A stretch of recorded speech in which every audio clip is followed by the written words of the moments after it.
And then Bob said to me, "You can never talk about this again." Who told you the tires weren't flat? The cops? The cops, when they went so to the they house. were lying. They were lying, or one of those guys got there and inflated the tires, right? Right. They asked me if they were shot out or whatever. I said, I didn't examine them. I mean, I came out of the house to go to work, and the rear of the car is lower. You understand what I'm saying? Yeah. You saw that. It was a big boat, a Grand Prix. So I don't know if someone just let the air out, but I was set up. And I swear on a sack of Bible that Pop set me up. Well, Angela, it sure makes sense, and it sounds like it. Let me ask you a question. They're talking about the tires and accusing you of lying. You called Bob. Did anybody ask Bob if you had talked to him? And he's the one that said call Fred, right? Did they ever get into that? Or no, they never questioned him in front of me. They never did. All this was underhanded. I was the foreigner in town. I was the girl with the long brown hair, the foreigner that talked funny, that didn't want to have much to do with the locals in Twin Lakes Park. Hey, you murder phoniacs. This is your host, Tony Ciaglia, the serial killer whisperer. That was Angela Hamel talking about how bad the system fucked her over. Angela survived the day Fred Waterfield and David Gore raped her. But survival came with a price no one should ever have to pay. A price that would last a lifetime. The next nightmare wasn't the monsters. It was the people who were supposed to protect her. Her own husband, scumbag, told her to shut up, bury it, pretend it never happened. Because his reputation mattered more than her pain. And the cops, they weren't after the truth. They were after excuses. They fixated on her 2 flat tires. Like, in the means of things that really meant anything. Yeah. She just got fucking raped. Yeah, by 2 animals. I know. Oh. The very thing that left her stranded and vulnerable were the 2 flat tires. And the cops made a real big deal about that. But the police, they came back with a smug little twist. They claim the tires weren't flat. Angela had a theory, one that still haunts her. Maybe, just maybe, somebody let the air out. Possible. Very. Right? Yeah. Maybe she was set up, Dad. Do you think? I definitely think. And who did she swear played a part in that setup? Her own fucking scumbag husband, Bob. the man who, when she called for help, didn't show up. He told her to call Fred Waterfield. But did the cops ever question Bob? Nope. Not once. Not about the fucking tires. Not about the fucking phone call. Not about anything. Angela was an outsider. Foreigner. Alone. Her English was broken. She didn't fit in with the neighborhood. Stepford wives. Good for fucking her, right? Yeah. Jeez. Nobody likes the Stepford wives. Nobody. It made her easy to doubt because she didn't fit in. Easier to discard. She wasn't just failed by the system. She was erased by it. All right, everybody. After I get a drink. A little warm out there. Yeah. Oh my gosh. You know, it's the kind of warm when you're walking in the mailbox. Excuse me. Your balls are like Stop. Stuck to your thigh. Stop right now. Look at the shirt you're wearing. Yeah. Faith over fear. Just great, this shirt, isn't it? Yeah, it's beautiful. And you need it today, don't you? I do. Yeah. So, everybody, we're going to introduce the guy over here. I'm assuming. You guys know him as the Coxman. But to me, he's my hero and my dad. When you listen or watch Murder Phone on our YouTube channel, you're not just tuning in to the best fucking true crime podcast series ever created, by far. We consider you so much more than just fans or our audience. We consider you part of our family. Yep. Mm-hmm. I Well said. I wish I could find the right words to even begin to explain how important my dad is to me. Since my accident on July 23rd, 1992, when the game changed forever and would never be the same again. I know you look at me and you say to yourself, it couldn't have been that bad.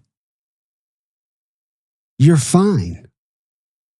But that is so far from the truth. You only see me in the studio where there is so much more behind the scenes, real life trauma that you aren't privy to. This man right here is my bright shining star. My reason for waking up every day and saying, "Get out of bed, Tony. We can do this." Here he is, my dad, Al Ciaglia, the Coxman. Thank you. You're welcome. I told him short introduction. Just introduce me. That was really nice. Thank you. Well, you're deserving so and easy to write for. Well, I appreciate that. You're a great son to have.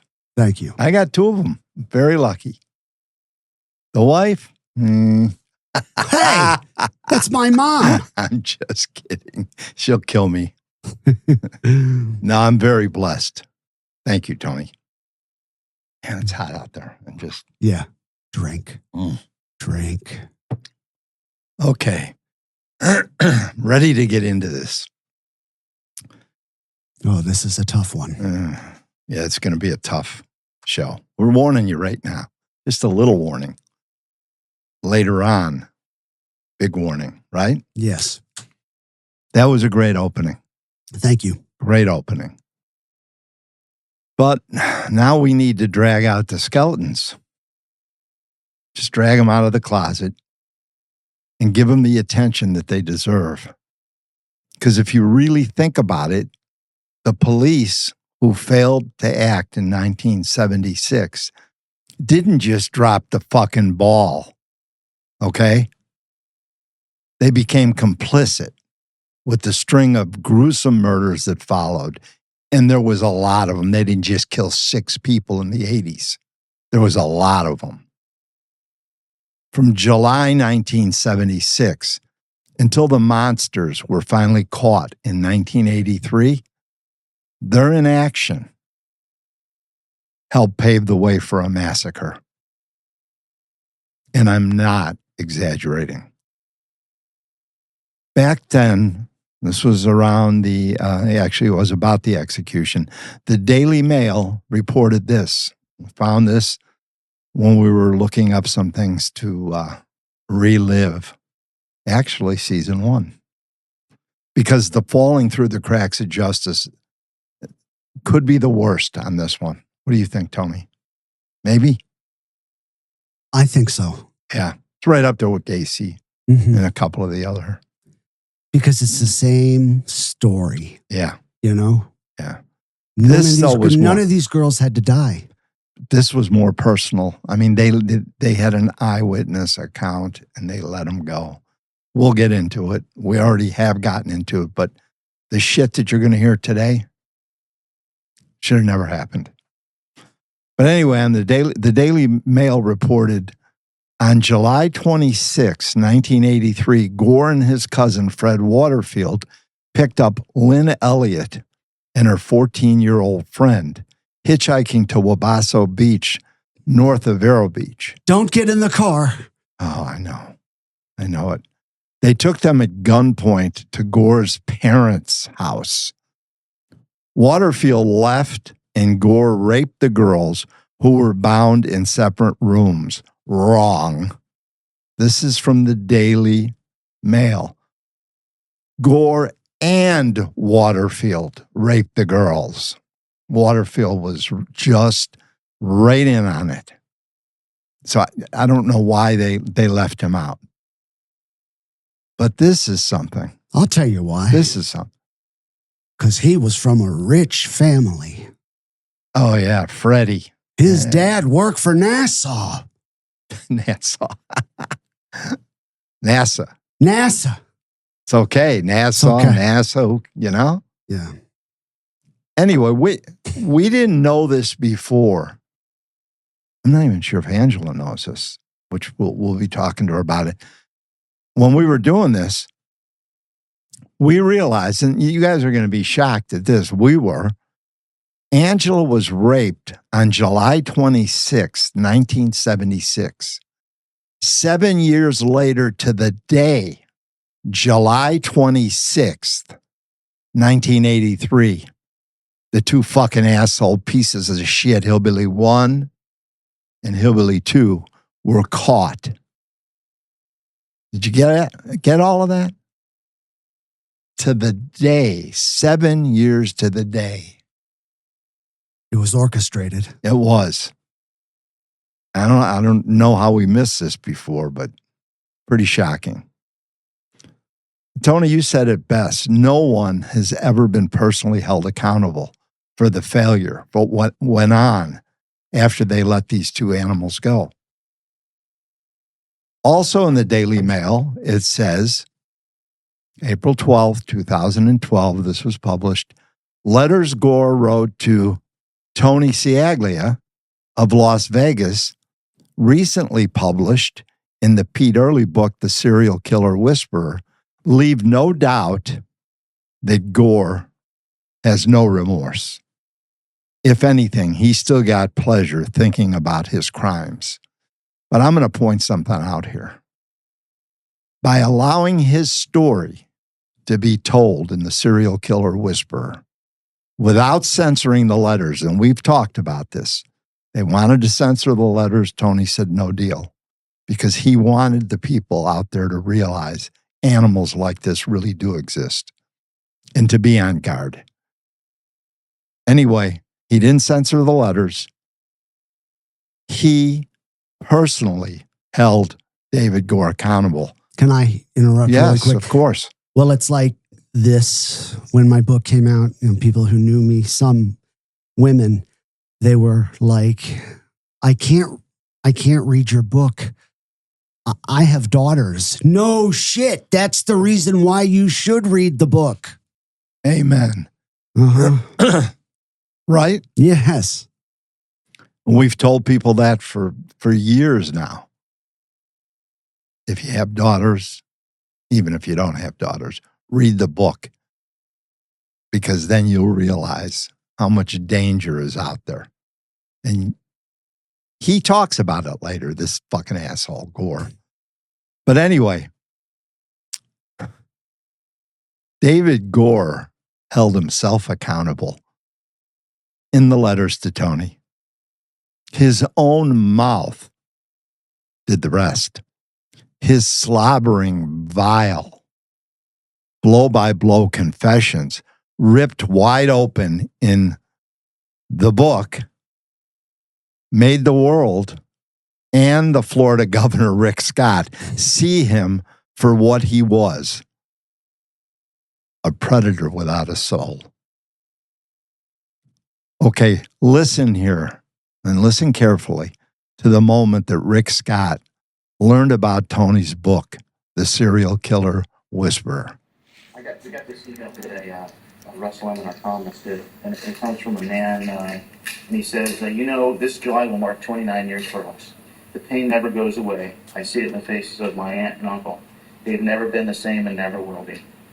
His death, and he's talking about a guy named David Allen Gore, who killed, I think, five people, at least, that we know of. His death will not bring her back. We all know that nothing will. And for those who don't believe in the death penalty, it's the sentence that was given by the laws of the land. It needs to be carried out. Maybe then our families can have some closure. I don't know if you're familiar with that case, but how do you, if you're not, is that something you could look into? And then what is how are you dealing with death warrants? Well, we did two last year, and I did one last night before it was announced, I think, the end of the day yesterday. And so these numbers will be off, but my understanding of the numbers are, when I came into office, there was right under 402 people on death row, but there were about 42 people that had gone through all the appeals. So there's a whole process on going through the death penalty. I mean, just personally, it's unfunded. I mean, it's not what I ran for the governor, but it's the law of the land. And so I'll continue to do those that are death ready in a manner that I can, because it's a whole process how long it takes to do each one. So, but what year did that? So that's 29 years ago. 29 years was the murder, and I think he was first sentenced in '84. So that's what 80, 81, 82. Yeah. Okay. All right. Yeah. What's the name? David Allen Gore. Do you know if he's gone through all the appeals? Yes. Are there any issues on sanity? No. He's admitted to doing it. There's guys, I What's read the it issue? today. There's a book out next week that I would encourage you to read. It's called The Serial Killer Whisperer. It's going to be coming out next week. So what's the issue that he hasn't gone through the next group? You don't know? Okay, I'll find out. There's no reason for it. Do you want me to call you back? If you want, you can email me or something. And the timing? The governor, Rick Scott, moved David Gore up 43 spots on the execution list. And if you listen closely, you can hear Rick Scott talking about the execution list, that there was 42 on the list. Gore was 43. Does this make me kind of somewhat of like a politician? No. Okay, good. Good. I don't. That's the Please. last fucking thing I want to be is a politician. Forget about it. Yeah. Anyway, he moved him up 43 spots on the execution list.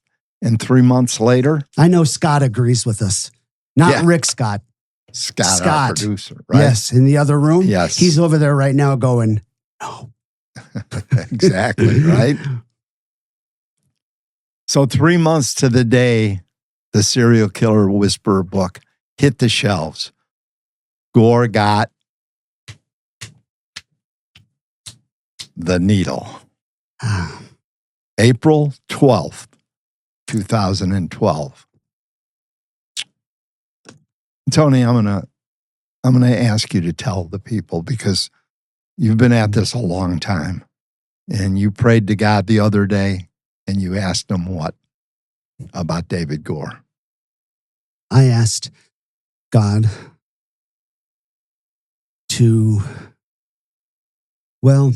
I asked him if I didn't ask him. I kind of told him and I asked him. Yeah. I told him, I said, God, Lord, I know you would want me to forgive somebody like David Gore and Fred Waterfield, but I can't. I can't. I can't find it in me. And if I were to forgive them, it would be false forgiveness. So then I asked God to one day make me strong enough and wise enough to be able to find forgiveness in my heart for people like David Gore and Fred Waterfield. Yeah. Thanks. Mm-hmm. Okay, today we're going to tell one of the stories that Gore shared with Tony, an unspeakable crime that occurred right after the so-called good old boy system let these predators walk free, when they should have been locked away for kidnapping, rape, and attempted murder. 25 years, right? In the state of Florida. Yeah. But before we dive into that dark timeline, let's hear Angela's final thoughts on Fred Waterfield and David Gore. I still say, if they would really grill Bob, and that's what I would like to know from Fred, and that's what I wanted to know from Dave. And I say, and I know this, Fred Waterfield is the devil in disguise, and Dave was one of his demons.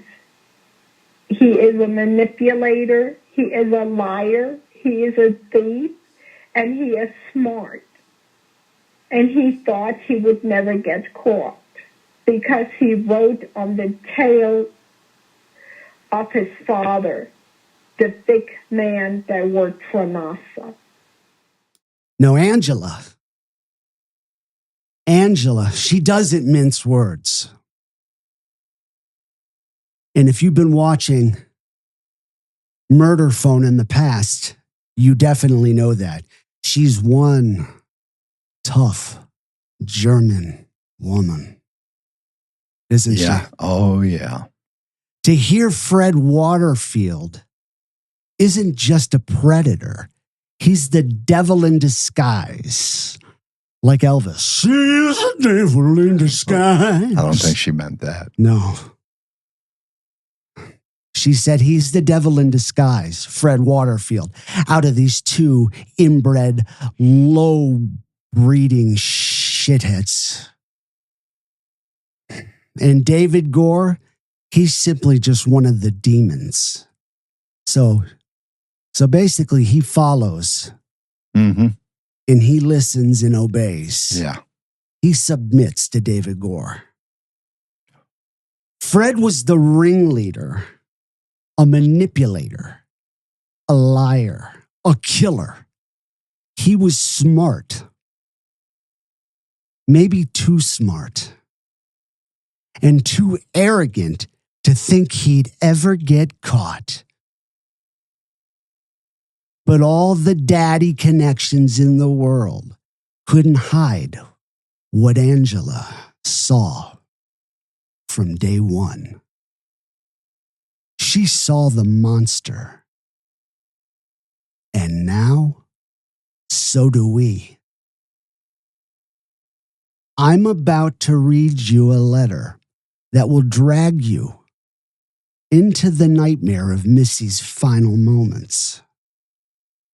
She was just 15 years old, beautiful, full of life. And then in a flash of pure evil, her world was stolen by two monsters who saw her innocence as prey. And here's the part that makes your blood boil. Missy's murder happened right after these same fucking asshole predators had already kidnapped and raped Angela Hamel and walked free. But before we dive into the horror of that night, my dad's going to share some of the chilling stories David Gore sent me during our 6 years of correspondence. The kind of details that stitch together like a surgeon a timeline of death, a map showing just how long these killers hunted in the dark. And once you hear it, you'll understand why letting them go in 1976 wasn't just a mistake. It was a death sentence for all the innocent victims that crossed their path. You mentioned 6 years correspondence. We brought the letters. These are all the letters that we used during our first season of Murder Phone. And nobody got to see them back then because we didn't have a YouTube channel. We were just starting out. We didn't know shit. We still don't, but we're working. Yeah, we're working at it. We do a pretty good job. But anyway, pretty good. These are, this is the letters. Indian River County Sheriff's Department have every one of these letters. And we told you this before, that Bob and Chris had come to see us, detectives. And we shared all of this with them, gave them, because there's a lot of cold cases in there.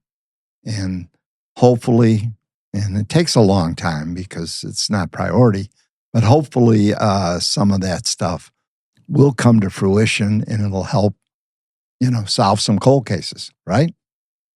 Yeah. Okay. All right. Like Tony said, these are excerpts from Gore's letters to Tony.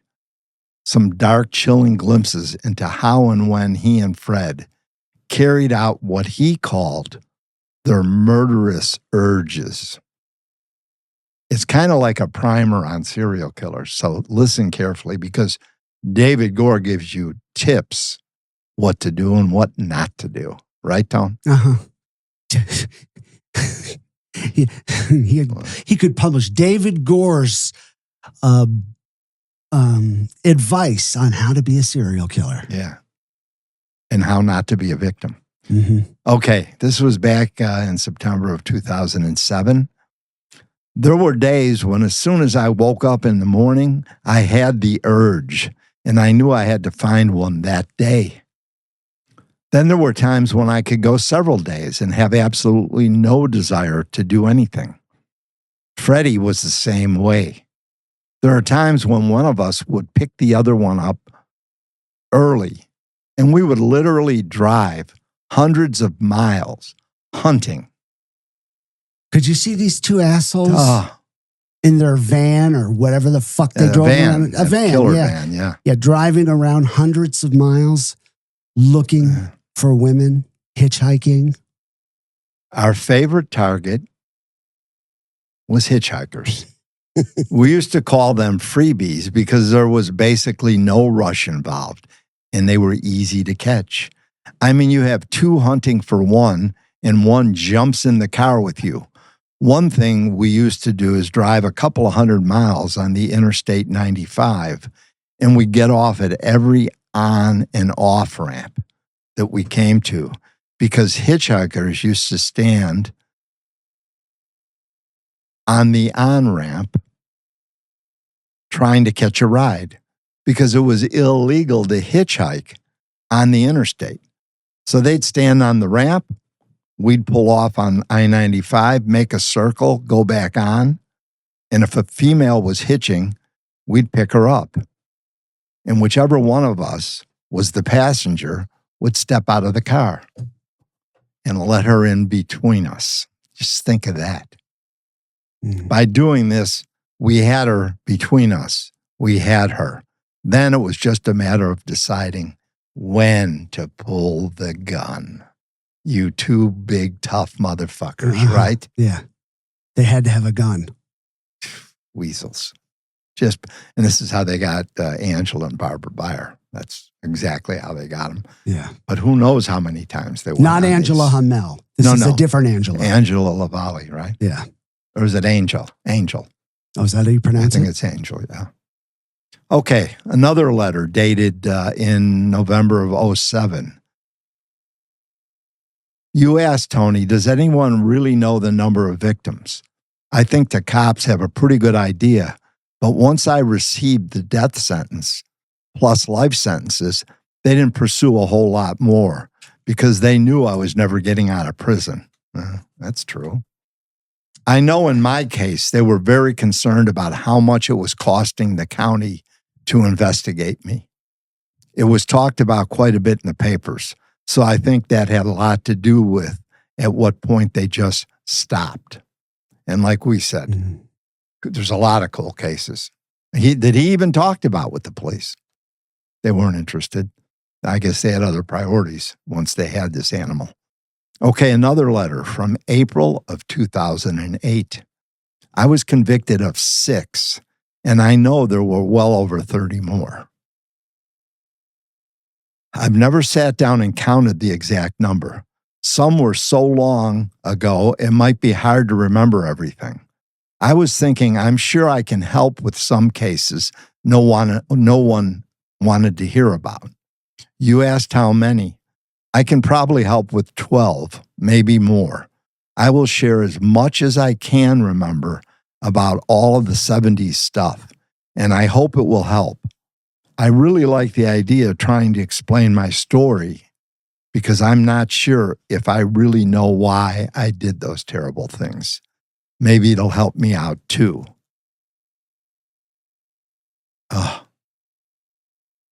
30. The 12, we're going to do another book with, he agreed that he wanted to do another book and it was going to be about the cold cases. And we never got around to that because the state put him to death, which he deserved. Okay, back to the letter. Tony, the best is when I used my cop impersonation, especially since I had all the credentials. Most women would trust the police and think they have good intentions. It even surprised me when women alone would simply open the door and say, please come in.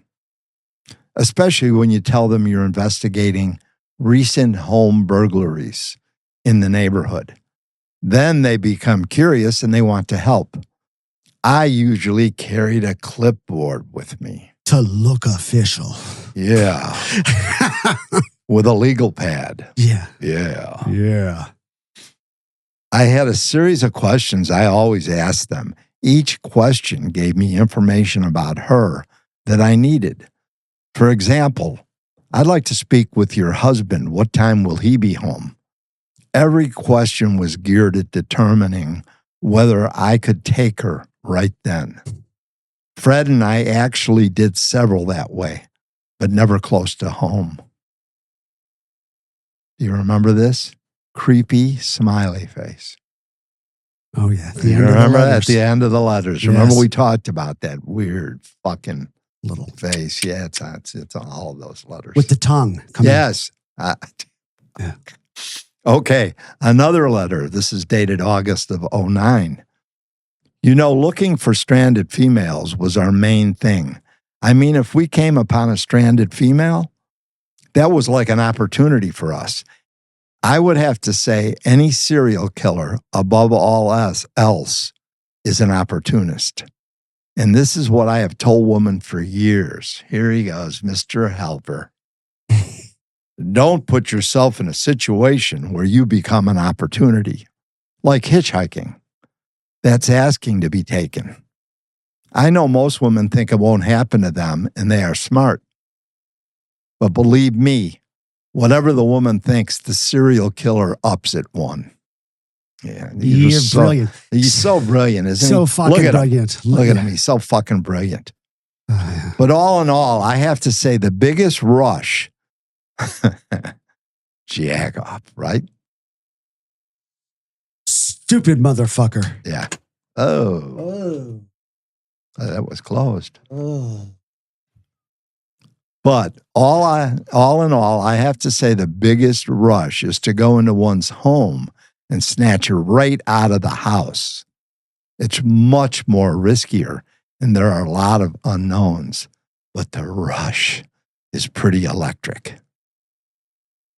You can't make this stuff up. I mean, this is just like No. a serial killer 101, right? Stephen King, eats your fucking heart out. Back to the letter. I did this several times, and luckily, I never got caught. I never did it too close to home, and I think that helped. I used to carry a slapjack. Did you, David?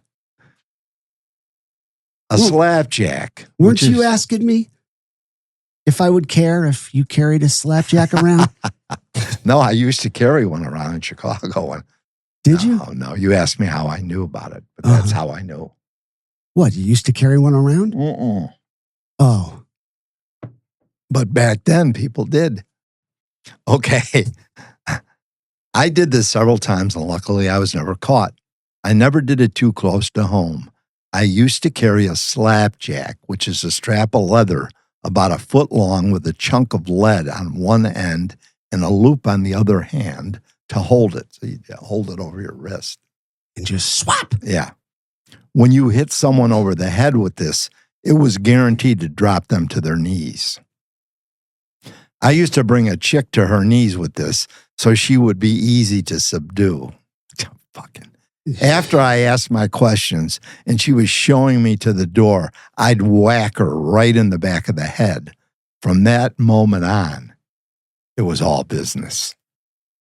Really? Yeah. Big, tough guy. Yeah. Fucking piece of shit.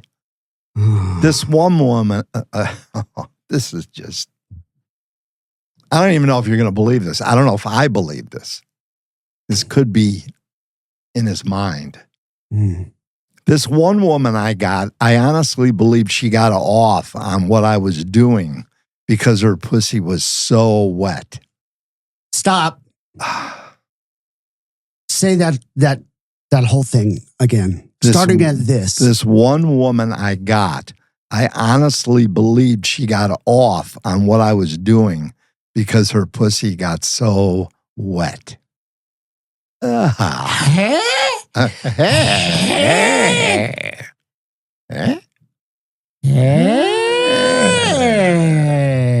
You see what I mean, though?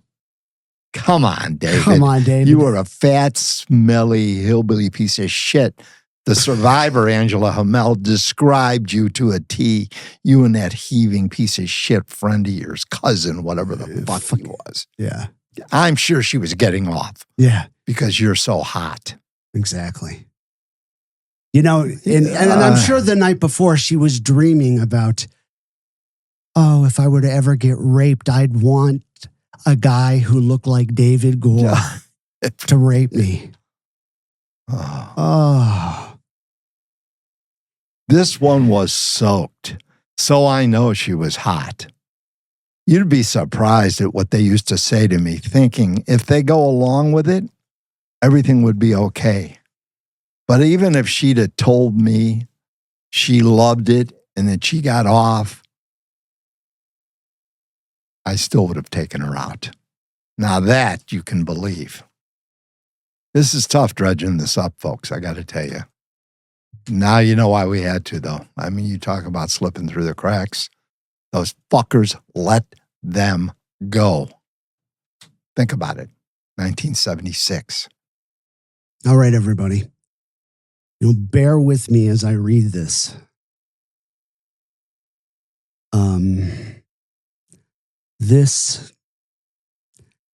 It affected me a lot.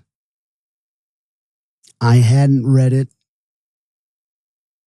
since season 1 years ago. Yeah.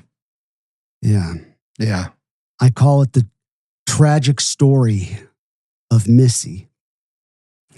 As I was reading it 2 nights ago, preparing for the show, I had to stop. I had a really bad panic attack.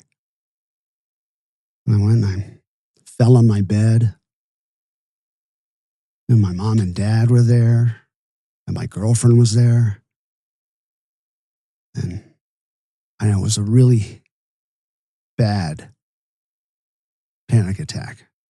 It reminded me of years ago, I used to get them a lot because of the brain injury. Yeah. But this was something else. It's terrible. This unfolded in late 1976, just months after Angela Hamel's rape. So this didn't have to happen, Dad. No. If they would have done their jobs. Not at all. Yeah. And put these 2 fuckers away. Yeah. I didn't censor the letters when I published them in my book. And I won't censor them now. Because what they reveal is not just the brutality of 2 human predators of the worst kind. It's the rotten truth about what happens when a system built to protect instead chooses to protect its own. Back in July of 1976, the Good Old Boy Network made a choice. They let 2 monsters, David Gore and Fred Waterfield, walk away from the kidnapping and savage rape of Angela Hamel. They buried the evidence, silenced the truth, and in doing so, signed an invisible death warrant for future victims. For the next 7 years, that cover-up gave evil free rein, and in those years, unspeakable horrors unfolded. Missy's tragedy among them. This came to me on 11/6/2009. Talking about cases, there were a lot of things Fred and I did that no one knows about. But of course, to hear Fred tell it, he is innocent as a lamb. I'll be sharing these cases as time goes on. I am always happy to offer any information you would want or need as we get into my story. I'm going to write up a letter describing one of the oldest ones and shared what happened with her. Her name was Missy. And after I finished reading this, you'll never forget her name.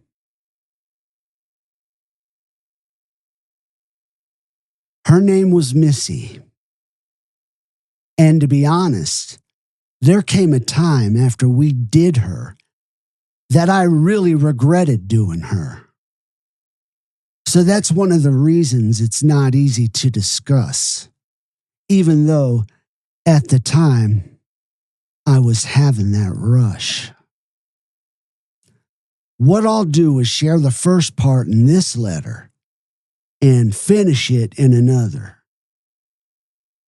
This is one of the 12 that I think I can give you enough when we do my story that it maybe can be solved. I'm really not sure whether they will care about these. They didn't before. Missy was probably the most gorgeous blonde. If there ever was a Barbie doll look-alike, it was her. Dad, she was 15 years old. I know it. You ever seen a Barbie doll look like a 15-year-old? She had this thick, long, wavy blonde hair and nice tits. She was a bit on the wild side and had even run away a couple of times. We knew this because Fred had actually picked her up once, hitchhiking, and she told him she loved to drink and party. That time just wasn't right, but Fred wanted her bad. Fred and I discussed getting her, but we were hesitant because she lived in a town close by.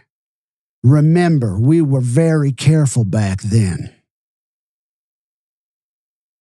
Well, this one particular night, Fred saw her walking down the road, so he picked her up again to give her a ride. She told him she was going down to the mall to hang out. Fred told her he was on his way to my house to party and that I had all sorts of booze. Well, this got her attention. And she even told Fred she wished she was going with. Fred said, well, if you want to go, let me stop and call David and see if it will be okay. So he does, and when he calls, he tells me what's going on. And this has been what we've been waiting for. And if I was wanting to do her, then get ready, and they would be at my house in about 45 minutes. Well, of course I was ready. 15. She was 15. Oh my gosh. They make her sound like she's an adult. She wants to party, wants to drink booze with these two older fucks. Well, of course I was ready. I told Fred when he gets to my house, if we still have the green light to do her, then let her walk in the door first. I know that drives you crazy. That these two grown men are making a plan about how to get a 15-year-old. Little signals. Yeah. Yeah, it does. I got a signal for her. It's called 9mm. Both of them. Yeah. Yeah. I told Fred when he gets to my house, if we still have the green light to do her, then let her walk in the door first. I said, if she comes in first, as soon as they walk in, I'll grab her in a neck hold. I'll grab her in a fucking neck hold. And for him to help and grab her hands. And we'll take her in the back bedroom. I already laid out some length of rope, duct tape, and all. I had everything set up. I can remember being so antsy. Could you see him? Oh, just think of Angela, because that's the eyewitness, that they were drooling. They were drooling. Yes. Spittle was coming out. Demon. Sweat. Fucking demons. Like Devil. Like Gacy. Yeah. Mm-hmm. Here was someone Fred and I had drooled over, and we were fixing to have her. I couldn't believe how she had fallen into our laps. And as far as we could tell, she could not be connected to us. Later on, we found out her parents had believed she just run away because she had done it before. I guess they reported her as a runaway. Fred had told me that if we got her, that he wanted to be first on her, which was no problem for me because he was the dog, right? Yeah. Yeah, he liked the sloppy seconds. Fucking a girl after Freddie, his cousin. Fuck. It was no problem for me to go second. We believed she was a virgin. And that's why Fred wanted to do her first. He had a real obsession with it, and I usually let him get his way. I didn't mind because that way I could take my time. When they pulled up, I was peeking out the window. And when I saw her in the lead, believe me, I was pumping with adrenaline. This 15-year-old girl. Could you see that big fat fucking hillbilly? Yeah. Oh, yeah. She's in the front. Yeah. Excited. Yes, drooling. Adrenaline pumping. Yeah. Fuck. I opened the door for them, and Fred was right behind her, and our eyes met. And he gave me this grin, and I knew we had her. As she stepped in and Freddie closed the door, I made some kind of welcoming remark. You know what's even harder about this? I'm having a look at this fucking asshole. Turn it over. Goodbye. There you go. Goodbye. Her back was to me.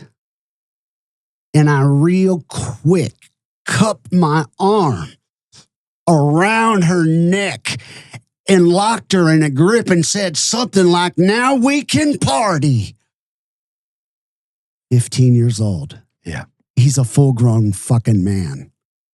He's fucking. She tried to scream, but I covered her mouth. Fred grabbed her arms and she struggled. Oh, you can bet she struggled. But we had complete control of her. Stop. Did they? Those two fat fucking slobs We had complete control of her. Did you, David? You fuck. I wish they could have put the needle in right then. Right then. Saved Missy. Yeah. Dirty piece. That just gets me. Mm-hmm. Complete control of her. I'm sorry. Go ahead. Oh, I don't even want to see the next sentence. Can I read it? I mean, she was no match for us. Think of that. Think of that. Oh, fuck. Go ahead. I'm sorry. She was no match. She was no match. Literally, I carried her into the bedroom, got her tied down real good, and gagged her real good. Fred had this thing about wanting to be the one to strip her clothes off. He did this on most of the ones we did together. After we made sure she was tied secure, we stepped out of earshot of her, and Fred said he wanted to fuck her real good. And then she was all mine. You could do what you wanted to, David. So he closed the door, and I went to have a beer. I could hear her trying to scream, but it was just muffled cries. He was in with her for quite a while. And when he came out, I asked him if she was a virgin. He assured me, well, she used to be a virgin. Couldn't you just see him? And he laughed. What I want is a new record. I'd like to give him a new record, wouldn't you? Mm-hmm. We discussed quickly, and I knew what I wanted to do. We had already agreed that we couldn't let her go. I told Fred to go back home so people would see him. I'd make sure she's disposed of. And that means harvesting, people. When he says harvesting, he's disposing. I told Fred to go get an alibi. When I walked into the bedroom, it was like looking at the perfect girl. Fred had ripped her clothes off, and she had the pinkest nipples, but I could tell Fred had left his mark. She had this small but tiny, thick, downy-like pubic hair that was so soft, I rubbed it for a long while. I noticed there was some blood smears on the lips of her pussy. It was around 8:30 or so at night. I literally spent all night with her. The next morning before daylight, I knew it was time to end the day. In my next letter, I'll share with you all the details of what my time with her was like. I later found out that Fred had taken her panties as a souvenir. Did he? I knew you were going to say it. Yes. Yeah, 15-year-old panties as a souvenir. This is tough. I didn't even notice they were gone. Later on, we learned the only thing her parents did was go down to the police station and report her as a runaway. They had done that once before, so the cops were familiar with this. They just logged her down as a runaway, missing file, which was why they didn't investigate it. We couldn't believe our good fortune. Take care, pal. Your best friend, David. The runaway thing is definitely true because I'm just doing some research, couldn't get an exact number, but in 1976, that time period, there was thousands of runaways that were listed in Florida. And the way I look at it, I'm sure that they didn't investigate back then. They didn't have the tools that they have nowadays. So, and the parents, I could just get a load of them. I'm sure they were something. Mm-hmm. She ran away again. She's just wild, and she took off. Yeah. And the cops, it's less work for them. How many times do we hear about runaways? Yeah. I mean, when we did the Gacy thing, we really got into that, the sex trafficking and everything else that goes with it. That was in the 70s. This is dated 11/15/09. You asked if I remembered when we did Missy. It was late 1976, October, November, sometime in that time frame. It was the time when I was getting divorced from Connie and I was living alone. I know everyone thinks we started killing in the early 80s, but we actually did most of our stuff during the 70s. And they let them go. And this right here is what he's talking about. You might have to pick up the notebook. Just, Come right out. Oh, you're taking it out? Yeah. And they'll see it. You guys will see this on YouTube later on. We'll show it. But this is the actual photo to my good friend Anthony, the house I lived in. And then he says here, the above photo is one I found in my legal stuff. This is the house I lived in. The landscape was a lot better when I lived in it. The window on the far left is the window where my bedroom was and where I spent time with Missy. I forgot I even had this photo. Anyway, I wanted to send it to you. Take care, pal. So this is the house he lived in. There it is, folks. There's pictures of it on YouTube. You'll see it on Buy Me a Coffee. But he lived in the house and he slaughtered that 15-year-old girl. I'm sorry. Go ahead, Tom. It's okay. Well, here's the rest of the story.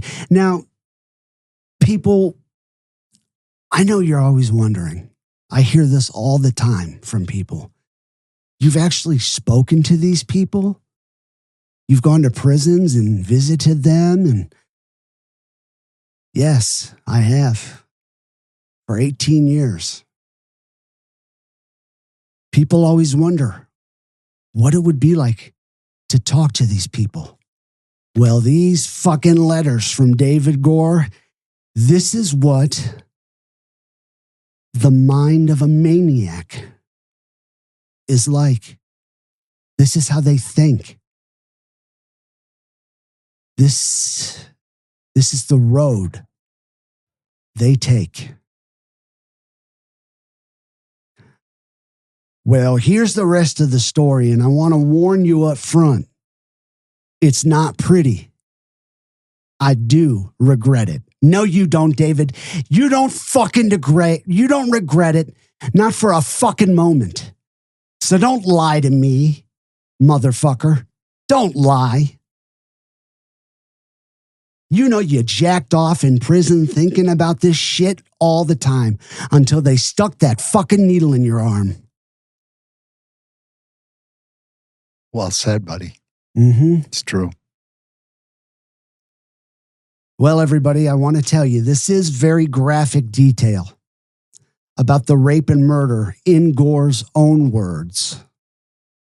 So please don't listen if this kind of stuff offends you. But I doubt you'd be listening or watching Murder Phone if this kind of shit offended you. Well, this is pretty bad. Well, it gave me a panic attack. Yeah, that was I know. no lie. Remember, you were in the room. I was there. No, I know. You were in the room. I know. And so trust him on this. If it upsets you or offends you, not so much offensive, but if it upsets you, stop listening. Yeah. Don't listen, please. Missy was on the bed and tied and gagged good. I didn't waste any time. After spending some time just rubbing her body and feeling her gorgeous blonde hair, even tugging on it a little, I was constantly saying, "Nice hair," or "Boy, you got beautiful tits." Then I'd slide a finger up in her and say, "Nah, boy, you're nice and tight." I didn't wait too long. I just climbed on her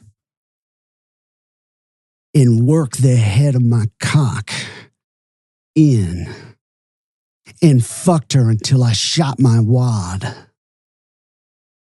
The entire time I was thrusting, I was biting on her nipples, and it didn't take long for me to finish. After resting a while, I decided what I really wanted to do was have her give me a nice blowjob. So I pulled her off of the bed and pulled her into the living room. I made her get on her knees in front of my couch. Then I sat down on the edge of the couch right in front of her. I pulled her gag off and grabbed a handful of her hair and told her to suck my dick, bitch. And I pulled her head down on my dick. I forced my dick into her mouth and at the same time took my pistol and put the barrel to her head and told her if she tried anything stupid, I'd blow her fucking brains out. I said, she better satisfy me. Good. She tried to pull off, but I held her by her hair, and she just started sucking the head of my dick, so I'd pull her face down and force my dick down into her mouth until she gagged. She finally managed to suck me enough for me to feel myself fixing to come. I told her she better swallow every drop. When I shot off, she tried to pull her head off, and she started really gagging. But I held her firm down on me. I wanted to take a break, so I made sure she was secure and let her lay on the floor while I got a beer. And as I was standing over her, admiring her as she was mumbling cuss words at me, I reached down and grabbed her by her hair and pulled her head up and said, "You bitch, I should go ahead and knock you in the fucking head." After resting a while, I felt like I was able to do her again. So I pulled her up, bent her over the edge of the couch, and rammed my cock in her ass, and boy, it was tight. I fucked her all the time, pulling her head back by her hair.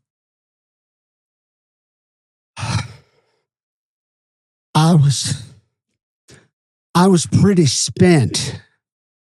So next I picked her up and actually laid her on my kitchen table with her head and all that beautiful blonde hair hanging off the edge of the table. Then I just sat on a chair with her head hanging over my lap and spent a long time enjoying her hair. Because hair is my thing. And I'd lean over and bite hard on her nipples. I spent a really long time just feeling every inch of her body. I mean, it was abnormally soft and smooth. I kept her lying on my kitchen table for quite a while. It was just easier to enjoy her like that. I kneaded and probed every inch of her and stroked her hair. I went and got my shaving cream and razor, opened her legs wider and wider, and began shaving off her pubic hair and putting every strand in a Ziploc bag.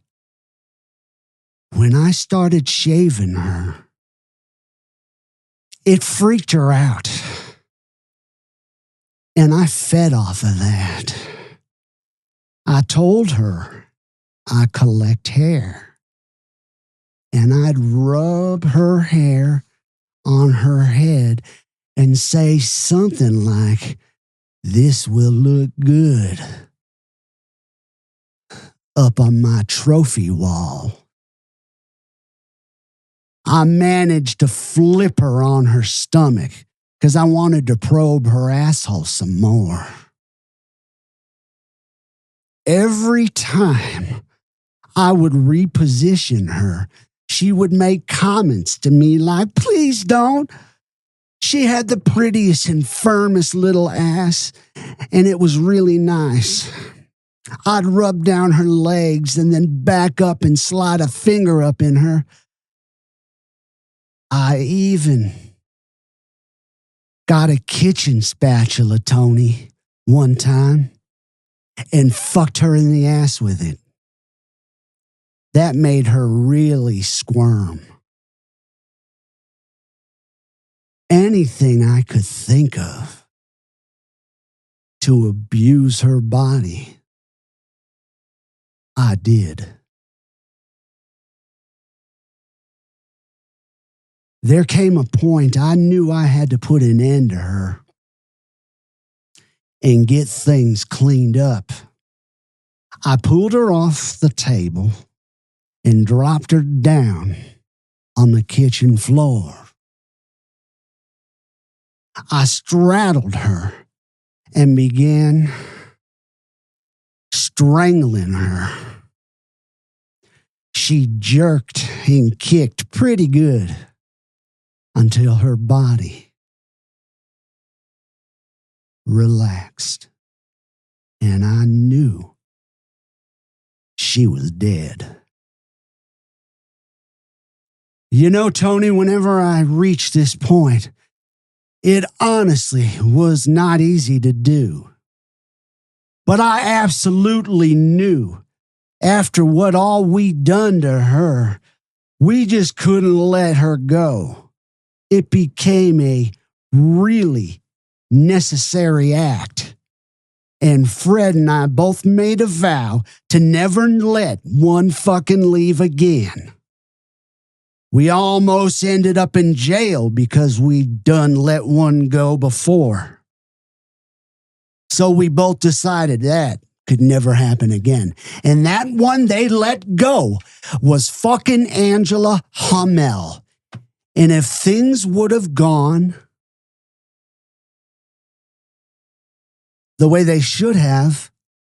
They should have never got out of jail. Exactly. And they never would have done this to Missy and all their other fucking 30 victims.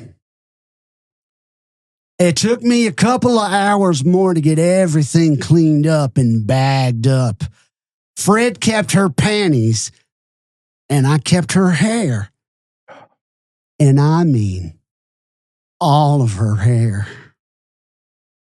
Would you believe that later on that day, the opportunity presented itself for me to get my wife's fucking sister?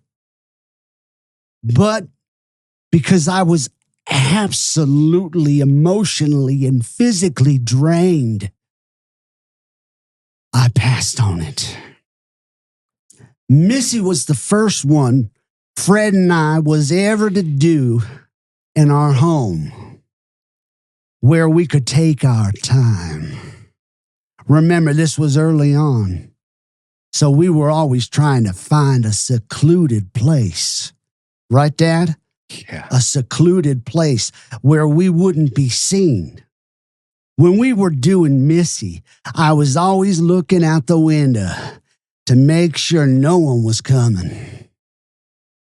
After that, Fred and I talked about finding us a little place somewhere out in the country. What the fuck? That would be our little lair. Yes, it would. That would be our lair, complete with all the amenities of water and electricity. We wanted a small house, but eventually wound up with a trailer that actually served us well. I'm done. Fucking take over. No, you got to finish it. Fuck. I've included a picture of my old house where we did Missy real good. As far as I know, that house is still there. An investigator who worked my case for my lawyers actually took this picture. He said he went up to the door and knocked to see if anyone would come to the door. But no one came. However, when he was walking away, he did see what looked like a little girl peeping out the window. Maybe it was the ghost of Missy. Creepy smiley face. That house holds a lot of memories for me. My wife and me bought the home right after we got married.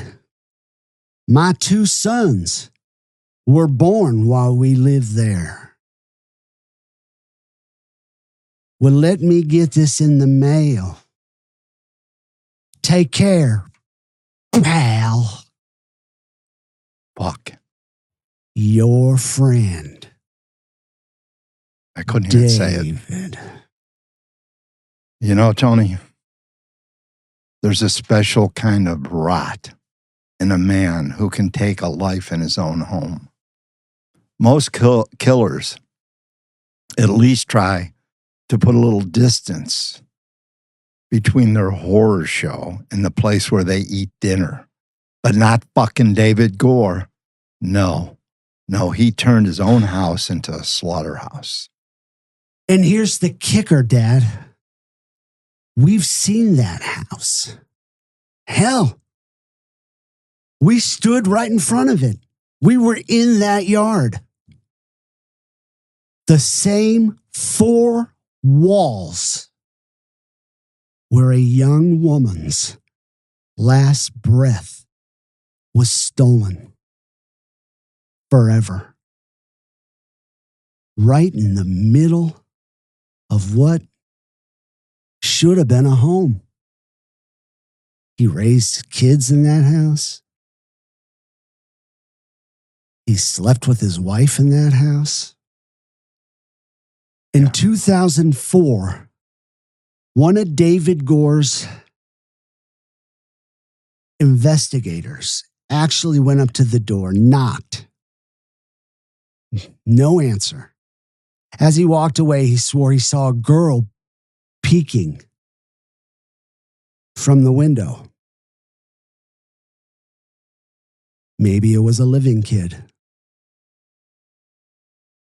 Maybe it was Missy, still trapped in there, staring out at a world that forgot her. Either way, my skin still crawls. Mine too. You know what's worse? That house, it's not some abandoned ruin.